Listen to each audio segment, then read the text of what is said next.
Assalamualaikum and welcome everyone. I'm Anita and we are back and I'm thrilled. Today is our last day, but not because it's our last day, but because we are back with Suria, KLCC and Friends X MIASA Malaysia podcast, and this series has been phenomenal. We have had amazing guests and we are back with our campaign, #BeKindOnline, and I would like to applaud Suria KLCC for this extraordinary effort bringing this conversation in a huge major mall, talking about mental health and highlighting on cyberbullying. And today we are truly excited because we have with us Katyana Azman, a consultant psychologist. Welcome, Katyana. Thank you for having me. Oh, most welcome. And very happy that although it's a Sunday, guys, it's a Sunday today, and Katyana is with us, also with her daughter and husband.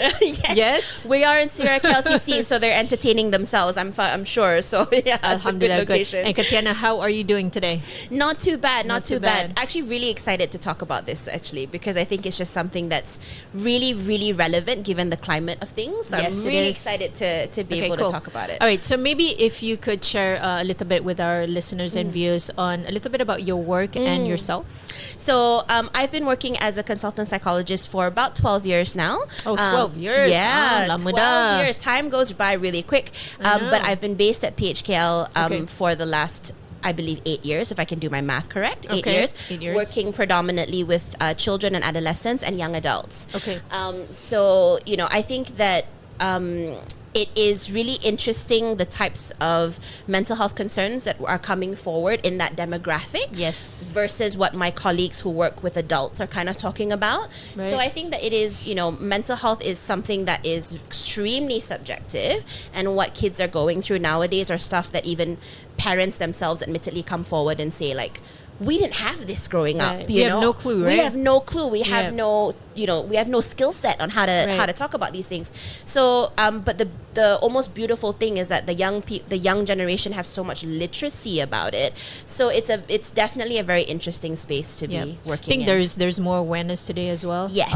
And the pandemic helped, of course. So we see that increase in mental health literacy, in help-seeking behavior as well. Definitely. But what are we looking at, Katyana, when you say you see how it's growing? Not just the concern on mental health, but really adolescents and teens and adults, of course, going through mental health issues. What are they specifically going through now? I mean, I think definitely things like anxiety and depression have gone up. Right. And I think that whether that is overflow from COVID, we definitely feel that the pandemic has, like you said, it's opened a lot of eyes towards mental health issues, but also it has highlighted that, things like isolation has really detrimental effects on someone's mental health. Definitely. So just within the hospital, we realized there was a 400% jump in help-seeking behavior during the MCO period. Right. It has slowed down now a little bit, but I am still, we as psychologists were told by the APA, the American Psychological Association, that a comfortable number of hours that a therapist should do is about 19 hours of client facing a week. Okay. And at the height of COVID, we were doing 50 here in KL. 50. Yeah, and then now it's down for me, and I'm working, with a kid part-time. I'm still doing about 27 hours. So that's still a lot. Still a lot, So I, for my colleagues who are full-time, probably higher than that. So I think that in terms of issues coming up, depression, anxiety, a lot of issues with social media and managing online presence, because that was the center of our universe for 2 years. It was. And a lot of kids readjusting to being online, studying from home now, dealing with social anxiety, being in school. So there were a lot of new problems post-COVID. But the numbers we are seeing, I think, is definitely going up because people are more aware and people are coming forward. Right. And I think what you're saying, we've been hearing this a lot, where they see that the numbers are kind of going down. But I also believe that it's also due to the awareness. More people are now able to learn how to cope better. Yes. Yeah, and also to catch it earlier, right? Definitely. Before it actually develops into a mental health condition. Now, bringing this into our conversation today, obviously BeKindOnline, our safe space, all of that. What are we looking at, Katyana, right now? If you could help us set the context in Malaysia, when we talk about cyberbullying, how big of an issue is this? I think it's a lot bigger than people realize. Yeah. And I think the reason why is because a lot of people don't fully understand that cyberbullying is a thing. Yeah. I think bullying is very much something that we have associated with the physical bullying, the verbal bullying, you know, that type of thing. Yeah. But we don't talk about the cyber side, I think predominantly because, again, a lot of parents and adults don't fully understand it. Yeah. They don't have a social media presence. Right. A lot of them don't know what their kids are doing online. So I feel like it's almost like a very silent thing, which makes it a lot more dangerous in my eyes. Yeah. So I think, and during COVID, there was this period of time where there were platforms that were encouraging anonymity. Yep. So kids could post things and say things with Right. almost zero accountability. Right. Do whatever. Yeah. Right? And parents were not aware of that, you know. Correct. So it's almost this threat of not just people that I'm interacting with, who I go to school with, who I know, who Right. are saying these things. We also have almost complete strangers Right. that are untraceable, who have the potential to say things that are really, really hurtful. And so, you know, we've unfortunately seen cases where people have, you know, self-harmed and even attempted to take their life because of stuff happening online. So I think that I dare say, out of all of the different types of bullying that we know of, cyberbullying is probably, to me, one of the most rampant and the one that has the highest potential for harm. Wow. Because it is something that is so disconnected. Yeah. Because you don't have to go to school with them, you don't have to know them, you can't reach I them. know. So it's really scary what they have to go through. Right. So if we compare cyberbullying with bullying, well, you touched a little bit on that, but what about the impact towards the victim themselves, right? If you were to compare both, I mean, both are obviously Equally horrible. Yeah, right. I think just the degree of anxiety of Yeah. kind of like not knowing where it's coming from is the part that I hear a lot Okay. of. No closure as well. No Yeah. closure. Yeah. And I remember, I mean, I don't think that platform is still available, but there was, again, this period of time where you could just anonymously post things. Yeah. And so, you know, I'd have these teenagers come in and they're like, I'm constantly doubting people because I don't know, is that coming from a friend? Is that coming from an online troll? Is Right. it, you know, so I think there was just so much fear. And then I think also just that because there is this concept of I can post and there's no consequence. I can make a comment and there's no consequence. It almost brings out like a sense of bravery in people, like, you know, the keyboard warriors and all Right. of that stuff that we say. So definitely a lot more anxiety because they can't see the threat coming. Right. So that, I think, is what makes it worse, other than, you know, if I was being physically bullied by a kid in school, I don't go to school. Right. And I know that the threat is temporarily Right. put at bay. And you have a timeout. And I have a timeout, correct. But when it's Yeah. online, they can get to you anywhere for as long as the device is on you. So I think for that, it's a little bit scarier. What about the maybe longer term impact? I think it's also the fact that, you know, especially because kids tend to keep their profiles public. Yeah. It's something that can just spread like wildfire. Things become viral and just go completely out of hand without them realizing it. So I think that there is that impact where it's just not as contained as it is in other forms.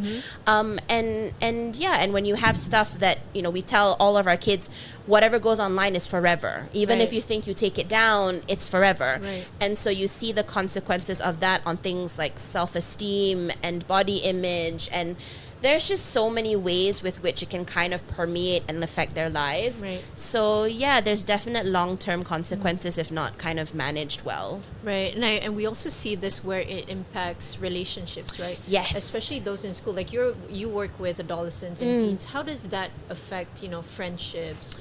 And you mentioned about self-esteem, but self-confidence as well, you know, self-worth, you know, all of that. Because I think sometimes if you don't realize how big of a thing mental health is, then you don't know how that can worsen someone's obviously mental health and confidence and esteem, self-esteem and all of that. I think that the big issue is that there's always this pressure to kind of have this persona online. I think social media has not helped, where everything has to be perfect, right? edited, filtered, right? Yeah. And so when we have kids go through these difficult moments, they almost feel like they cannot be honest about it because that contradicts with that very perfect persona they're supposed to have. Right. Or when they see other people looking unaffected, when Right. in reality we know we're not always like that, Of course. you know, but they see that and they feel like they can't kind of engage with those feelings. And again, if kids are seeing like, oh, but they were going out with their friends, they were posting stuff, it couldn't have bothered them that much, you know. So I think you get a very edited version of reality. So you don't think it's out of sight, out of mind. You don't think about how making that comment might affect a friend, or posting that thing or making that thing viral would affect a friend.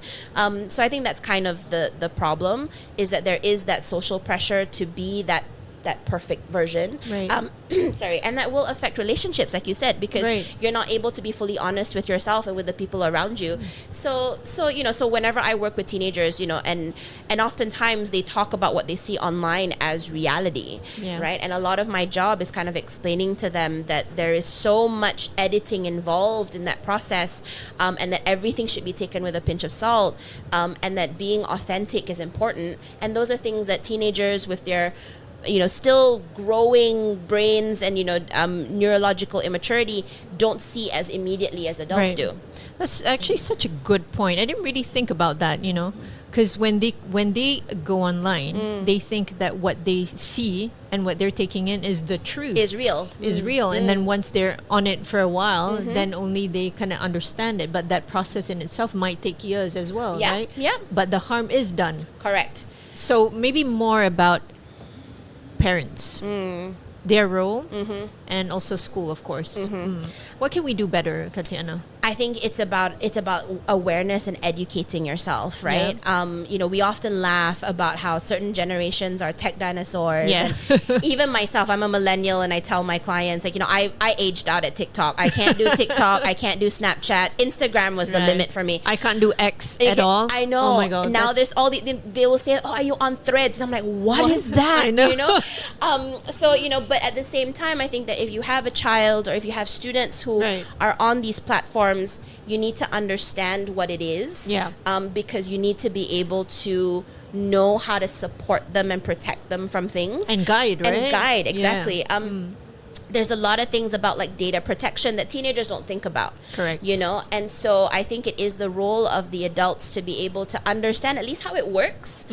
Some parents say to me, is it advisable for me to create an account and follow my children? I'm like, if you want to, you can, but I can tell you the teenagers have a separate account you guys don't know about. So there's a limit to how much you can monitor them. But I think what's more important is being able to have a very open conversation with them about how it works and what you're putting online.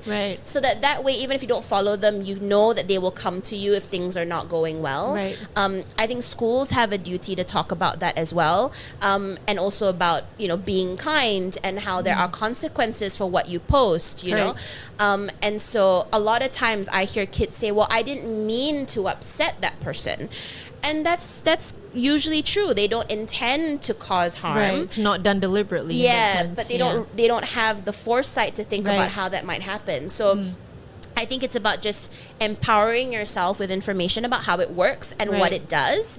And then that way, you can support them and guide them better. And keep these spaces safer in that sense, right?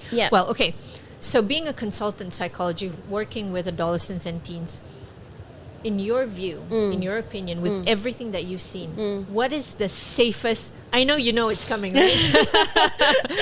The safest age for kids to be online and having their own personal account? You know, I feel like the funny thing is when you want to open up a social media account, there is an age limit, right? But there's no safeguard against making sure that really. you know. So for me, you know, I have this chat with my husband all the time. Our daughter's 2, and you know, we're like, we don't feel she should have a social media account till she's 16. That's our thing. But of course, you know, there is a lot of peer pressure, right? When all of your friends are on it and you're not. So I would say I would be okay with it if they were about like 13, so high school, but not younger. I don't feel that primary schoolers should have social media accounts. If they want to be online, they can go through your account and you have to monitor it, but I feel they shouldn't have unsupervised access. Not just because not to say that I don't trust them, but also there's a lot of stuff going on online that we don't want them exposed to. There's unfortunately a lot of predators online that target kids. So, you know, for that reason, I feel that we shouldn't be giving that type of access to young children. So my goal standard, I would like it to be 15, 16. Yeah. But at the bottom limit, I would say probably sekolah menengah lah. Okay lah, sekolah menengah 13. Yeah, So yeah. I think before COVID, that was my husband and I had the same thing. Yeah. 16, that would be, bare minimum, yeah. na 16 tahun kan. But yeah, with everything going on, and I think it's a lot of pressure for teens as well, especially because I remember my kids would tell me all the time, because their friends had accounts at the age of 12, right? Yeah. Although we know social media platforms, there is an age limit. Yeah. But people just go on and just but yeah, so let's just flip this conversation a little bit. So we've been talking about people who have been cyberbullied. Yeah. But about bullies themselves, Katyana, what drives them? What is the motivation behind, being, what would I say, lack of a better word, abusive? Yeah. Online. Online. Yeah. I think that the term that the bullied becomes the bully is true to an extent. A lot of people who engage in this bullying behavior are subject to being targeted themselves. Do have a lot of struggles that they are going through, trauma, or mental health issues. Correct. Or they're struggling financially, or there's some type of pain that they're holding on to. And bullying is essentially a form of power, and it's a form of control. And that is them in their own way reclaiming control, which they might not have in other aspects. Right. So that's not heard, not seen. Not heard, not seen. And so a lot of the times people are not cognizant enough to understand where that pain comes from, and that I am just projecting my pain by taking it out on someone else. Betul. They don't have that. It's more about the fact that I feel a certain way, and this is how I feel better. Betul. So it's usually that connection. So I sometimes say that a lot of times these bullies, they're not bad people. They're people who are struggling, who don't have very good coping skills. So that's why I feel that as much as we want to support the people who are being bullied, we also want to make sure that that platform or that system is in place to support the people who are bullying. Okay. Because as much as some of them are, some of them are malicious, there are some who are hurting and don't know any other way. So to kind of lob them all into the same category and say like, oh, you're a bad person, is also kind of unfair, especially for kids. Right. So so I have worked with kids who have been found guilty of bullying. And a lot of the time it's that sense of just like, I'm in so much pain. And you need to address that, right? But so that's usually the motivator. So I feel hurt, and I want you to feel my pain as well, kind of thing, right? Okay, Katyana, in light of the recent events, and also let's talk a little bit about maybe in 2019. I think we all know about this tragedy that happened where it was in Sarawak. Yes. Okay, this teenager, she went online, and I think she was going through a lot. So then this poll came about. So it was D or L. And it was nearly 70% of people online supporting her. And that unimaginable act of suicide happens. Right, Katyana? So in this context, tell us a little bit more. So are these 70% of people hurting? What's happening here? I think on some level, I would like to believe that some of them are hurting, but unfortunately, I think that most of them were just negligent. I think most of them just think they won't do it, or like, let's just see what would happen. It's fun, it's right? fun, like they don't understand again the consequences of it, because. And this is the part that I've always in my profession I've tried really hard to kind of pull people away from, is the mindset that when people talk about suicidal ideation or thoughts, that it's attention seeking, and I have a lot of parents who say that even till today. And I think that it's possible that there was a part of them that went, oh, she's just wanting attention, or she's just wanting a reaction, so I'll give her one. Let's just feed it. And so they don't again recognize that this person was a cry for help. It was. And so so I think that there is a lot of that negligence, and whether or not being online gives you that sense of bravery where like I can just click yes and see what happens. So so I think it's a mix, but just off of what I know of that incident, a lot of the people who were connected to it were just like, we had no idea that it was serious. We had no idea it was real. Right. And then now, as of recent, so we had another TikToker that ended her life vices. So have we not learned, Katyana, and what can we do better for the online community? Those of us especially that are on social media every single day, right? I think that we need to humanize what we see on social media, because I think that people, again, just when you're behind a screen, you often don't connect with the fact that these are real people going through real things. I know. And you know, I mean, off topic, I mean, I briefly did a thing where I was hosting a TV show. Yeah. And even then there were people, I mean, I was not a TikToker, I was a host, Right. and even then people were commenting. And there's this sense of, you know, this disconnect, because Right. you see someone on a screen and you almost feel like, you know, you can't touch them, right? So Betul. whether they post these things and they don't think that it would get to these people, it's like, oh, you're an Instagrammer, you're a TikToker, you should be used to this. Right. They don't kind of recognize how much power what they say can have. Oh yeah. You know, and it's hurtful, you It know. is. And so I think that I don't think we've learned, because I think we still haven't recognized that there is, you know, it's a lot closer than you think, that we're Yeah. all humans and what you say has an impact.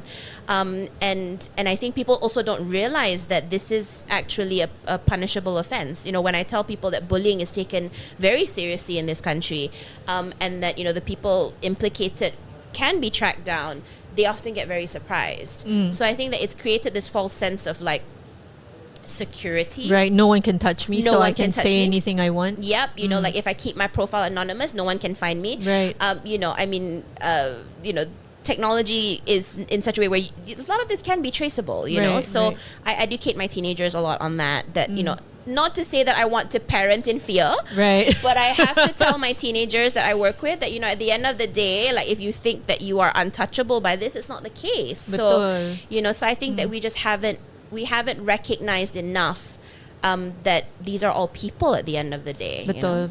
So how do we prevent this from happening? Like, how do we prevent people from becoming bullies? How do we support, like what you said? These are all expressions of pain, right? Yeah. You know, you don't just wake up and become a bully. Yeah. Something must have happened in your life as you were growing up, right? That now you use that as a defense mechanism, whatever it might be. Now, so how do we help? How do we support the bullies better so that they have an outlet Yeah. and they don't resort to bullying other people and become bullies themselves? Yeah. I think it's about first, I mean, acknowledgement's always the first step in Yeah. everything, right? So I think that for them, it's recognizing that this is pain rather than something else, Yeah. right?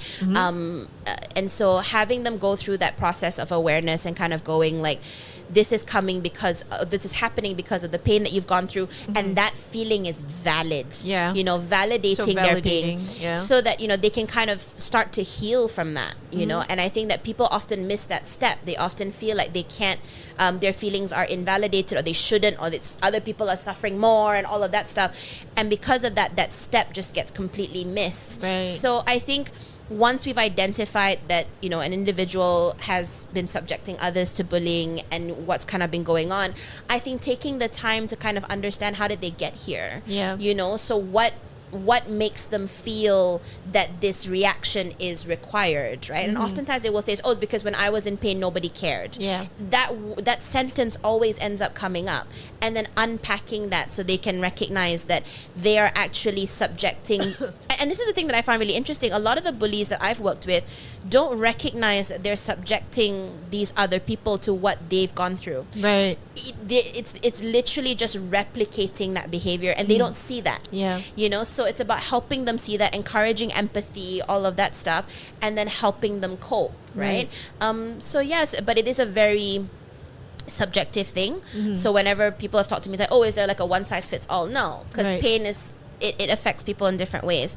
So yeah, I think it's about making sure that people feel, like you said, heard and Right. seen, and then addressing it accordingly. Right. That doesn't mean that consequences should not exist. I think Yeah. consequences, I always see things as sort of top down and bottom up approach, Yeah. where you need to have consequences at the bottom so that people recognize there's a boundary, there's a limit, but then you have to also come from the top and support people so that you're kind of addressing it from all angles. Okay. Right. Thank you very much. That's very helpful, Katyana. Now, when we bring that back into physical bullying, right? How do we do that better though? Because, you know, it's very different when you're face to face and you know who the bully is, Yeah. and you're trying to support the person, but at the same time you feel really angry. Yep. You know, you feel Yep. hurt and all of that. So How do we do that better, though? I think it's really hard because when it comes with things like this, like especially with physical bullying, like we're dealing with more direct physical harm, exactly. right? So I always say that the first thing is safety, right? So if, for example, I'm in a position where I'm trying to support a child who's been the victim of one, and I have the bully also there, the first thing is making sure that everyone's safety is ensured for both parties, right? And then once we can guarantee their safety, again, we kind of try to understand where is all of this coming from and making sure that both parties feel protected. So if it's something that this person, for example, can't help themselves, right? It's just they have very poor impulse regulation or emotional regulation, and they just need to hit, right? Betul. We try to transition that behavior to something else, right? So we work with them as two very separate parties. We do not expect them to shake hands and cuddle and be okay. Right. We work with them as two separate parties, making sure that both parties get what they need. And so for the person who's more into the physical bullying, I would say finding alternatives to that outlet of needing to hit and hurt, right? And that transition might be very minor. It might be a small shift of another outlet that they could partake in. And then from there, we move to something a little bit healthier gradually. But how can schools support that better, though? Because you have the bully, you have the victim, and they might be in the same class. How do you harmonize that after? Because that's a huge thing. The victim might be traumatized. And we want to try and help the bully as well. How do you do that? Because we see this a lot in the work that we do as well. I always tell teachers that, at the end of the day, I mean, I'm sorry to use this example, but you would never expect a prisoner of war to overcome their trauma while still in their jail cell. Exactly. So when schools will say like, oh, kita tak ada tempat, the kid just has to get over it. That's a huge ask. So I always say if there is an opportunity to separate them, you should. Because there needs to be, we need to give the child who's been bullied the space to heal, and the other child also needs to be taught that behavior is unacceptable. But if there is no change to the environment, you're telling both parties that this is okay. Because as adults, we have a duty to educate children that this behavior is not acceptable, and our response sends them a message of what is and what isn't. So I say separate them if you can. Do your absolute best to separate them, actually. I often feel quite sad that it falls on parents to remove the child from school, and the school's just like, oh, like ikut you lah kalau you want to move your child out of the school.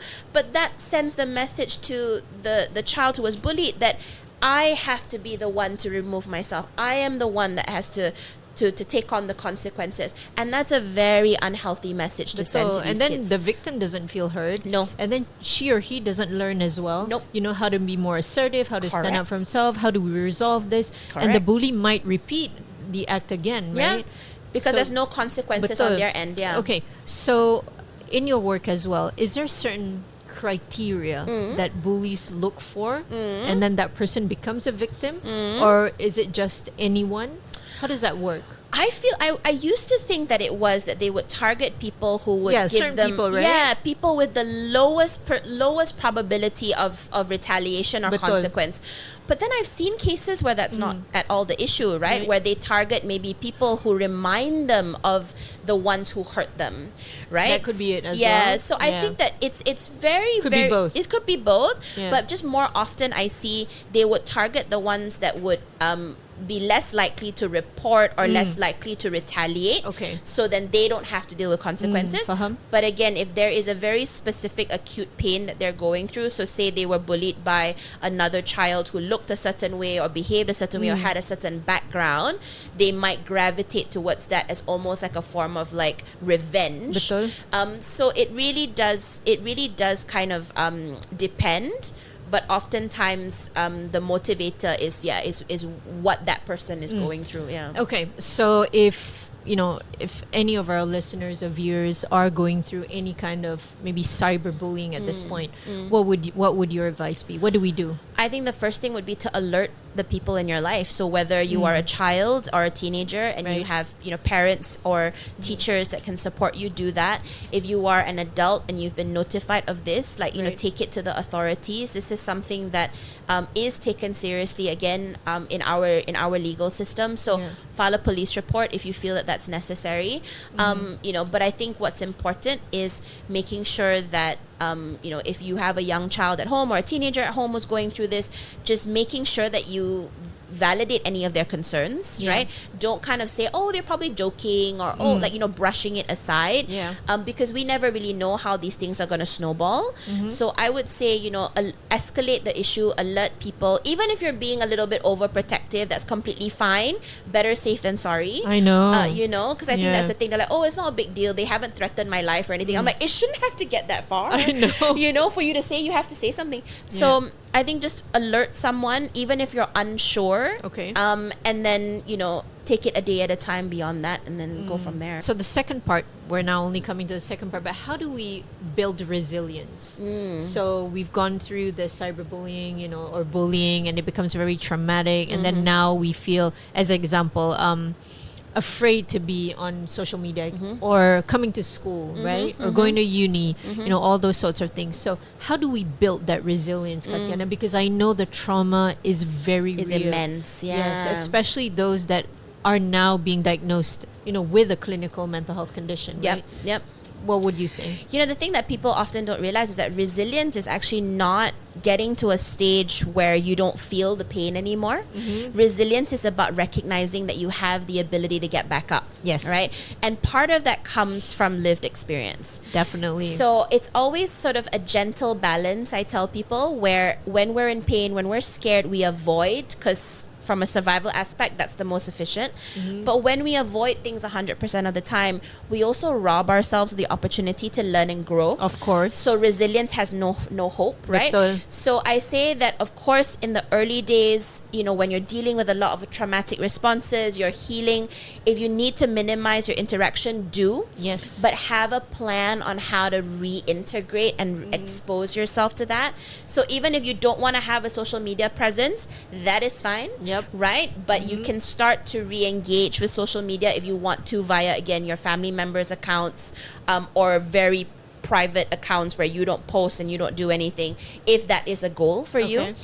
When it comes to going back to school, work with the school in terms of coming up with accommodations so you can come back, say, half days or 1 day or 2 days or 3 days a week. This is where the school's role becomes very important. I've worked with some amazing schools in KL that are so accommodating to this, where they let the kids come in at half days. They will have teachers escort the student at the gate so they don't feel overwhelmed. Yeah, so I'm very hopeful because I see all these things happening. But again, it's the school's mindset on whether they take it seriously. So it's about gradually reintroducing the stimulus, if you will, because that is where resilience comes, because you know that, even in the darkest moments, I will survive. Right. I have the skill set to fight back, and we don't get that when we hide. Right. So I appreciate that it's terrifying, and please take all the time that you need, but have a plan to go back. Right. Because the absolute, and I tell all my my bullying survivors this, I said the absolute worst thing you can do is give them the power to take whatever else is from you, right? Then they already have. So that's where I see with resilience. It's kind of a little bit of a seesaw where you kind of have to balance it out. But going back and living your life is the goal. Yeah. Okay. What do you tell the bullies though, Katyana, as well? How do you support? What are their words of encouragement, but really maybe a message of hope to them that they can overcome that as well, right? Because that is their expression of pain. Exactly. That we're not addressing. Yeah. And so what I say to them, the kids that I've worked with, I say that, look, I know you're hurting, and I know that this is a very complicated, elaborate extension or development of that pain pain that came from somewhere. Betul. And all of that can be addressed the minute that you want to. The minute that you're ready to look at it as pain that we can address, that's the day that it all gets better. You know, but for as long as you say, I don't need to, I know the answers, I'm under control, nothing will change, right? So this is me hopefully giving you that control back, which you have been trying to get from other aspects. Betul. By saying that the pain that you're going through, we can hopefully, you know, inshallah, with all the effort that we have, can address today. But it starts with you wanting to take that step. So we're kind of giving, you know, I feel human beings need control. That's just part of how we're programmed. You know, we need it. That's why COVID was so bad, because we didn't have any. So we need to give people as much control or illusion of control as possible. So to these kids who are taking out their pain in this way, telling them that they can take control and address it is something that can maybe help fix it as well. But it all starts with them wanting to and knowing they can. So what do they say majority of time? Is it more shame? Is it fear? Do they feel angrier? Do they shut down? I would say that it's a coin toss. So I actually had a child yesterday. And when given the option, she very confidently said, nope. You know, I don't want it. I want no part in it. I have no intention. This works. But you can see in her eyes, she was just, you know, like there was so much pain there. And so I said to her, I said, look, I respect that. And I respect the fact that you were comfortable and honest enough to tell me that. You know, and where I'm at is that the day that you decide that, I said, well, basically the reason why you're here is because obviously this isn't working. Right? So your efforts at being aggressive isn't getting you closer to what you want. That's why you're here.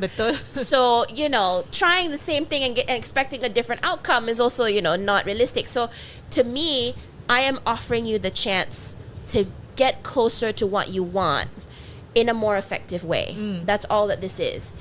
And so, you know, and then I kind of had to leave it. And then I told the family I'll check in on her again in a week. And sometimes they don't jump on it, and they kind of need to be reconvinced and to trust it's going to work.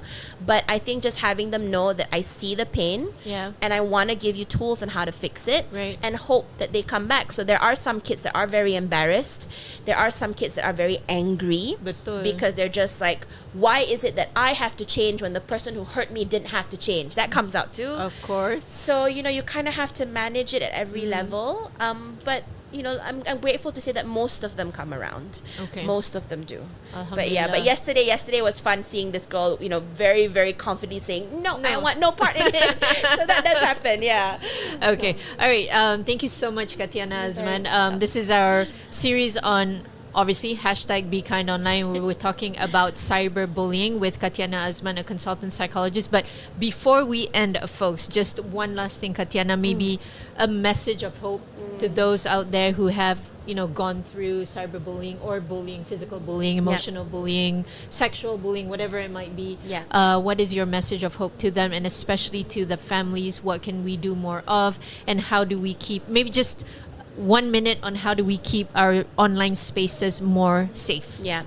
You know, the only thing that I say is that as much as these things want to make you feel like you're alone, you're not. Right? And I think that being a therapist in this space, you see just how common it is, but people don't see that because there's not as many open communities that talk about this type of thing. But the reality is that you aren't alone, and there's a lot of people who have gone through what you've gone through. And so finding that community is important, but even if you can't, there are resources available that can help guide you and to hold your hand and make you feel that this is something that you can overcome. And in terms of keeping the spaces online safe, I would, you know, what I say is do unto others, right? I think if we are more mindful of how we want to be treated and how we treat other people, and we recognize that we're all human beings at the end of the day, even though some might be public online versus others, I think that can help us maybe hopefully be a little bit kinder to each other online. And I think making the legal framework maybe more tighter in that sense. So that this is something that, you know, we are protecting the people who can't advocate for themselves, especially. And so I think that it's something that we are all duty bound regardless of what role you play, parent, teacher, therapist, you know, police officer, to protect, you know, because this is the future. This is not going anywhere. You know, the cyberspace is not going anywhere. It's just going to grow. So I think we are all duty bound to protect protect it and make sure it's a space where we can all exist and, be Yeah, happy. because there's so much benefit, right? There is, but it's being on overshadowed by things like this. So, Yeah, awesome. Thank you so much, Katyana. I You're learned a welcome. lot. It was such a joy having you. Okay, that is it, folks, with our Suria KLCC and Friends ex MIASA Malaysia podcast. This is our last episode. Truly happy, and thank you so much, everyone, for being with us for these 11 days, alhamdulillah, for our campaign, #BeKindOnline. And a huge shout out again to Suria KLCC for this extraordinary effort. I still remember last year we were at Center Court for self-care, and prior to that we were in one of the retail shops doing a safe space and also having a calm room with immersive digital art. So that was awesome as well. So obviously we are looking forward to what you have in store for us, Suria KLCC. Thank you so much, everyone. Signing off, I'm Anita. Take care, and please take care of one another. Bye.